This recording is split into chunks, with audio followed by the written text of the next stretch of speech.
it's Bella and welcome back to my channel. So today I am actually flying out to Europe, literally today, which is why I don't have any makeup on. I just did not have the time to put any makeup on at all, but I did need to find the time to film this video because I want to have a mystery Monday for while I'm overseas. I don't want to leave you guys waiting for that long. This case is going to have you guys on the edge of your seats. You are going to be so shocked and so frustrated. So let's just go ahead and get into it. Today's case, we're going to be talking about the disappearance of Monique Daniels, and she was born in 1977 in Moore, Oklahoma. There wasn't actually any records of when exactly she was born, but she disappeared on the 2nd of June in 1992.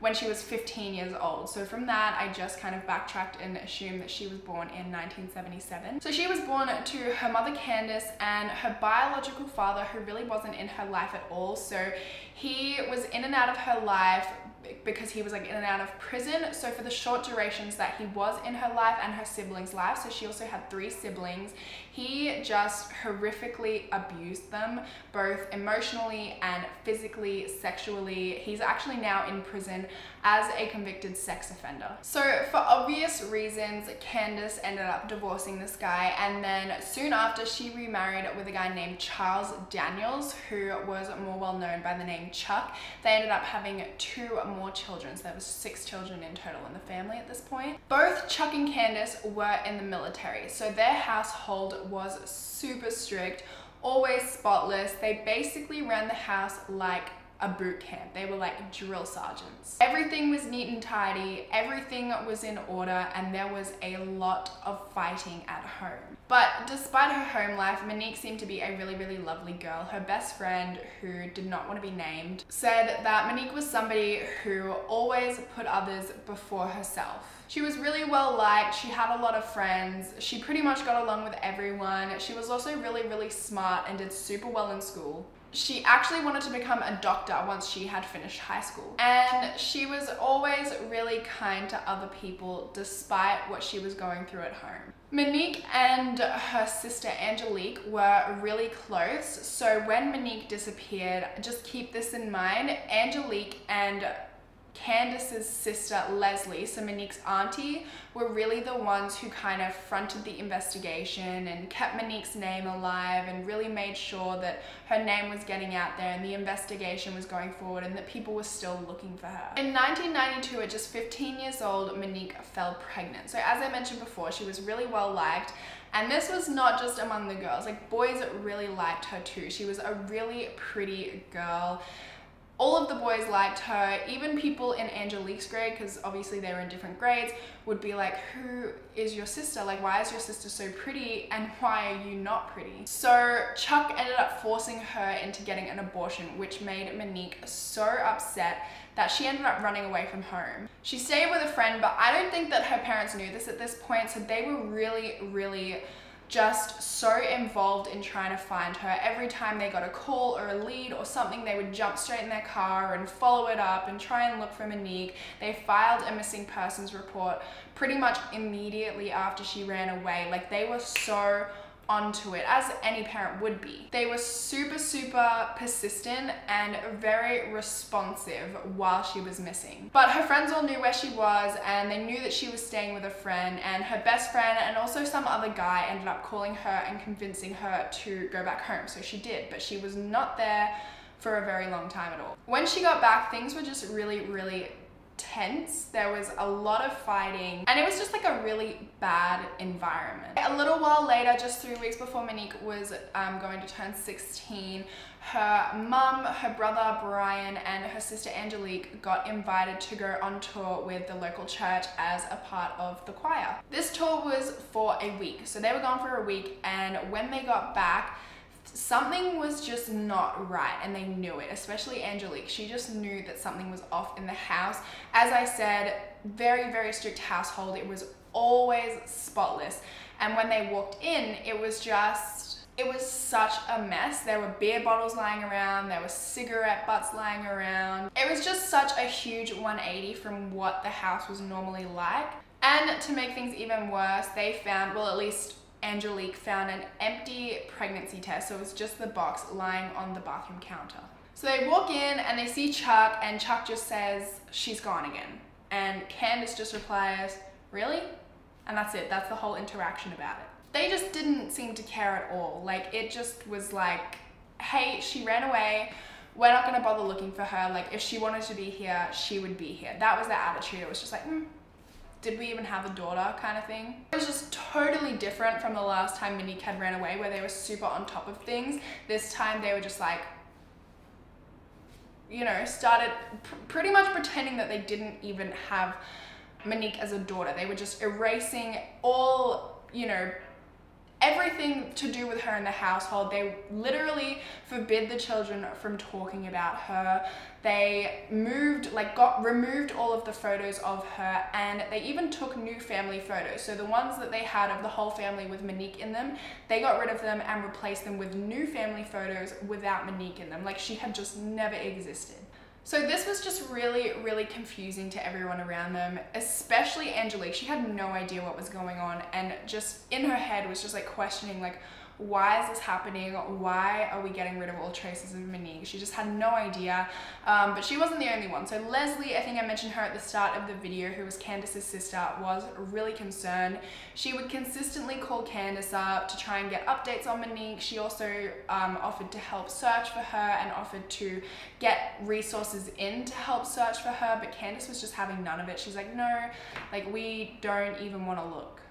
But to some of Monique's relatives, like Angelique's Aunt Leslie, something was still off. So about 6 months after Monique's disappearance, Leslie was just getting sick of it. She was like, can you please give me the missing persons report so that I can go and enter her into the database for missing and exploited children? And Candace was like, yeah, I'll get to it. But she never did get to it, because she actually never filed a missing persons report for Monique.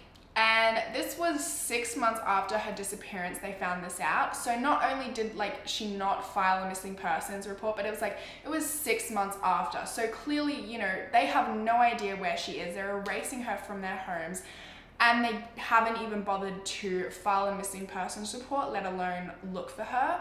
It's just really shady. Candace was the one who admitted that she never filed a missing persons report, and she basically just said it was because she had run away before, so they just assumed that she had run away again. I mean, like, either way, your kid is only 15, so whether or not she had run away before and you just thought she had run away again, I just think there's absolutely no excuse to not file a missing persons report or not look for her. I mean, she's 15, she doesn't have money. She could be getting in with the wrong crowds to try and fund herself. She could be living on the streets. Something really bad could be happening to her, and she could just be in totally the wrong situation. So whether or not you had thought that she had just ran away, honestly, there's just no excuse to me. So to Leslie, just like to me, this was totally unacceptable. So she decided to take matters into her own hands at this point and called the Moore police. This is finally when an investigation kind of began into her disappearance. It kind of like got the ball rolling, and 6 months later, like, you have missed so much crucial time. I think the first 48 hours is like the most crucial time. Like, if you don't solve it within the first 48 hours, there's like a 90% chance that it's never going to be solved or something I read. So you have already missed more than enough crucial time.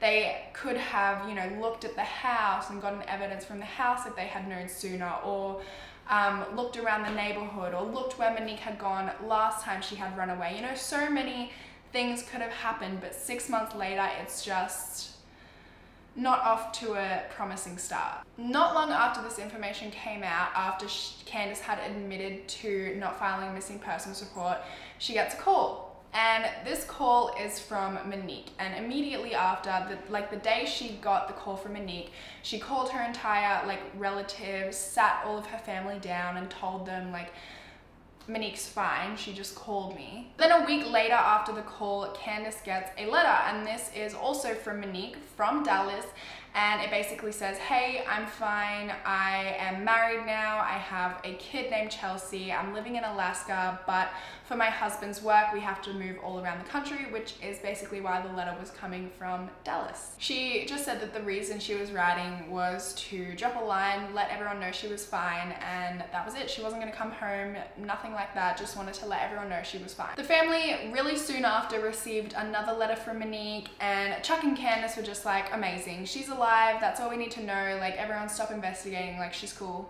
We have letters from her. But Angelique and Leslie still understandably did not feel right about the situation. I mean, it was really, really suspicious timing to get the letters, like right after this information has come to light, and so Leslie tries to get an investigation rolling. They just happen to get these letters from Monique saying she was fine. The timing was so suspicious that Leslie thought that Candace had actually written these letters herself and just had made up the phone call completely. So she ended up calling the more police department because she wanted to get the letters authenticated, because she just, like I said, did not believe that they were from Monique. Candace promised that she would bring them in, but, and here's where things get, if you didn't think this was suspicious yet, like this is where things really start to take off. The literal day before Candace was meant to take the letters in to be authenticated, her house gets broken into. The furniture in the house is tipped over. There was like CDs missing, I think like a couple of little like boom box type things, and then the letters were missing. Honestly, when I read this, even if I didn't know the entire circumstances of the case up until this point, this break-in is shady as f. It just seems so incredibly staged. I can't even like believe that someone thought that this would work. Robbers are not just gonna go in, randomly turn over someone's furniture. They're not going to take letters for one. They're not going to take CDs for two. Probably not small little boom boxes either. They're going to go in, get the things that they can sell or the things that are going to be useful for them, and they're going to get out of there, try and make it look like they didn't even go in most likely. There's no way they're going to make the house a mess and turn over furniture and letters. Who is going to steal letters? Like, it is so... As it turns out, didn't even matter that the letters were stolen, because Angelique came forward and admitted to writing the letters herself and even making the phone call to Candace herself. Now, I know at this stage, this looks really bad on Angelique, but Chuck had actually like forced her into this. So firstly, he guilted her. He said, you know, Candace is feeling suicidal, like I actually think she's gonna kill herself because Monique has run away. The only thing I can think of to do to make her feel better is to call her and send her these two letters. So he drives her to the store to pick up stationery, and he even drives her all the way to Dallas to send these letters off so that it looks like the letters came from Dallas, because they did, and it just made the whole thing a lot more believable. And the only reason that Angelique did not come forward sooner is because he actually threatened her. He said, if you ever say anything to the police, or you ever say anything to anyone, you're gonna go to jail. She was just so scared. She actually said in an interview, she had thought that if she told the police what had happened, she was gonna go to where Monique was. And she basically thought at this stage that Chuck had sent Monique off to a military camp, because he always threatened them. He always said, you know, I have special places for girls like you, and there are military camps for girls like you and stuff like that. So that's where she thought Monique. So anyway, 2 years later, or almost 2 years later, Angelique had just had enough. She was so sick of the lies and the cover-ups about her sisters. She was just so sick of the fighting and the toxic environment at home that she ran away, and she went to Michigan. She had family there, she had an aunt there, so she caught a bus all the way to Michigan from Moore in Oklahoma, and she said that the whole way there, she just like broke down crying on the bus. As soon as she got there, she told her aunt about the letters and about the phone call, and the first thing her aunt said was, oh my gosh, what have they done to her? And that is when it clicked for Angelique, and she was like, shit. At this stage, she was just like, I don't think they've taken her to military camp anymore. I think it's a lot deeper than that, and that something has happened to her and that they've done something to her. Now, to make matters so much worse, and this is what really fueled Angelique to go that one step further and really get an investigation rolling and really looking into the disappearance of her sister. As soon as Angelique ran away, like immediately after, her parents filed a missing persons report. Like, they were so onto it. And then 22 months after Monique's disappearance, so this happened right after Angelique ran away and they filed a missing persons report for her. They also finally filed a missing persons report for MONIQUE.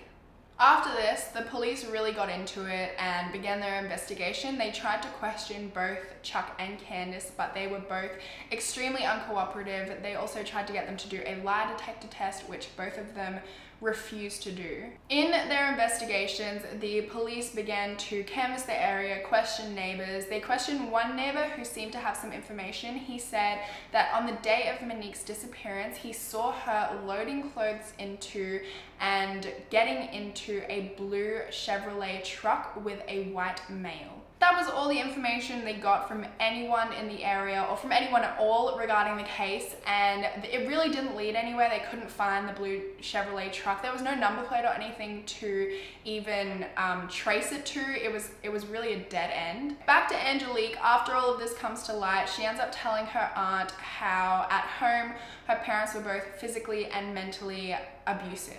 She also ended up going to Child Protective Services and filed childhood abuse charges against them because they were actually trying to extradite her back from Michigan to Oklahoma with them, and the judge was like, no way, like this isn't happening.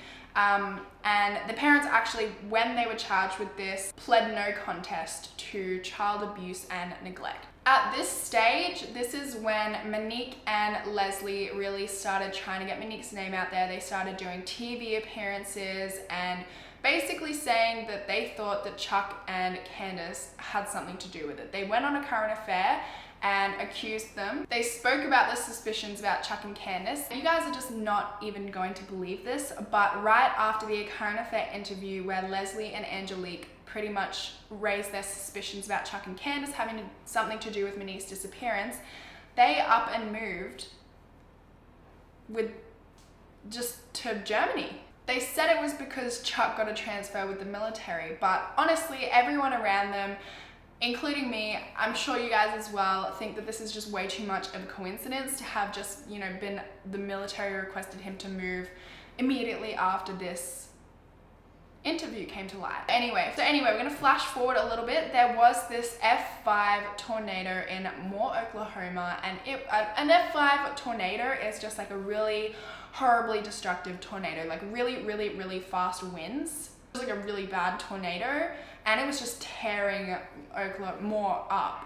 Angelique was watching all about it on TV, and as she was doing so, she actually got a call from Andrew. So she answers the phone and Andrew just goes, she wasn't talking. And Angelique is like, what do you mean? Who wasn't talking? What are you talking about? And he goes, Ange, I was there and she wasn't talking. Immediately she knew that he was talking about Monique, so she just asked him what happened and just let him speak and just listened. He said that while they were away, or the day that they had left for choir camp, Brian, Angelique, and Candace, that Monique and Chuck were fighting, which was not out of the ordinary. They did fight pretty much almost every day, apparently. But he said that Chuck had gathered all of the boys for a random, spontaneous fishing trip, and that before they went, all of the boys had to go and say goodbye to Monique. So they all went like single file to her room. Andrew was at the front, the other two younger boys were at the back, and her door was kind of like cracked open a little. Chuck was like, absolutely under no circumstances can you go into the room.